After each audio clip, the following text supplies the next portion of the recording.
Այսօր ձեզ համար իմ շատ սիրելի հետևորդներ բերել եմ տարբերվող եւ անհավատալի համեղ մի ուտեստ։ Այն երբեք փորձած չեք լինի, բայց եթե փորձեք, անչափ գոհ կլինեք։ Պատրաստվում է պարզ բաղադրիչներով, բայց ստացվում է շատ համեղ։ Բայց մինչ սկսելը, անպայման բաժանորդագրվեք իմ ալիքին, սեղմեք զանգակի կոճակը, որպեսզի դիտեք իմ բոլոր տեսանյութերը, հավանեք, տարածեք եւ ամենակարևորը գրեք ձեր կարծիքը մեկնաբանությունների դաշտում։ Եկեք պատրաստենք այն։ 150 գրամ բրինձը լցնում ենք կաթսայի մեջ, վրան լցնում ենք 300 մլ ջուրը, աղ ենք անում եւ թողնում ենք, որ եփվի։ Մինչ այն կպատրաստվի, կկտրատենք կարտոֆիլը։ Շատ մանր պետք չէ կտրատել։ Կաթսայի մեջ լցնում ենք կարտոֆիլը, ավելացնում ենք ջուրը, աղ ենք անում եւ թողնում, որ խաշվի։ Հիմա կպատրաստենք սոխառածը։ Շատ մանր կտրատում ենք սոխը, թավայի մեջ լցնում ենք բուսայուղը, թողնում ենք տաքանա եւ այնտեղ լցնում ենք մանր կտրատած սոխը։ Տապակում ենք սոխը մինչեւ ոսկեգունելը։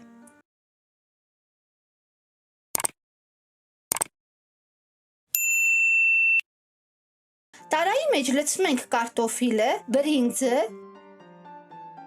սոխառածը եւ տրորում ենք։ Այսպես ասած վերածում ենք խյուսի։ Կոտրում ենք մեկ ձուն, համեմում ենք կարմիր կծու պղպեղով, սև պղպեղով, ցիտրոնով եւ լավ խառնում ենք։ Վերցնում ենք մի փոքր այդ զանգվածից, տափակացնում ենք ձեռքի մեջ,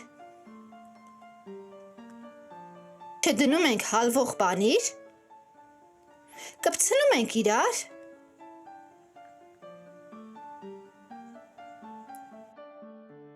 եւ թաթախում ենք պաքսիմատի մեջ։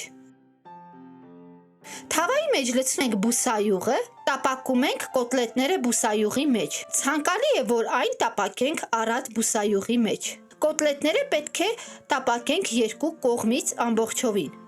Մեկնաբանություններում գրեք, սիրելիներս,